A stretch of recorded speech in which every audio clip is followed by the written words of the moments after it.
Hello and welcome to the unboxing of the Avita Essential 14 notebook. Avita belongs to a series of budget laptops. The Avita Essential is no different. There is very little information on the box. However, you can find some information over here. Over here you can see that this particular laptop runs on the Intel Celeron N4000 chipset. It has a display of 1920 and 1080, which is basically full HD IPS. It has a storage of 256 gigabytes and 4 GB DDR4 RAM. This laptop also comes with Windows 10 Home S mode pre-installed rather.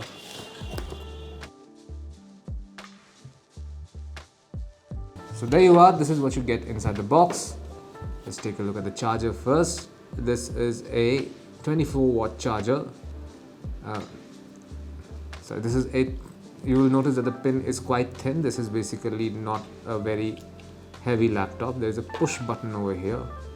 I'll check what this is. Okay, so this is for when you want to remove the two pins from this particular adapter and fix another adapter. Maybe when you're traveling, you can do that. And put this right back in. Time to take a look at the laptop. It comes in this particular protective case. This folder kind of a case. So we got rid of that string.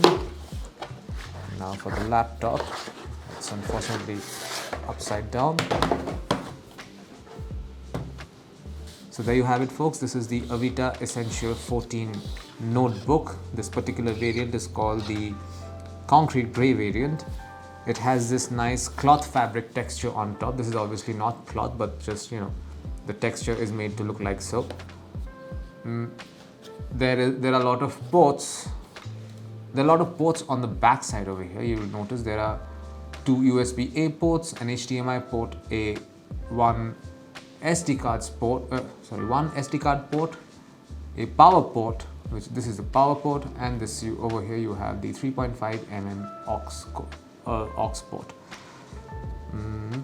There are 4 rubber stops here so that this laptop doesn't skid, and these are your speakers actually. So yeah, now let's take a look.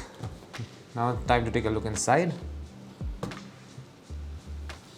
So there you can see this is what the keyboard looks like. It has this is not a full keyboard. You will notice there is no numpad over here, but it does have directional keys, which is a great addition. These are not mechanical keyboards either, but they're nice to type on. The trackpad is the trackpad is not very big. It's bigger on the horizon. It's horizontally quite wide, but not very big vertically. So that's a unique design. This is the power button over here. Let's see if the display works. It seems to be working. There you can see the Avita logo. I will just show you the startup. So that's it. So this is it. This is what you find inside the box containing the Avita Essential 14 notebook. Thank you for watching.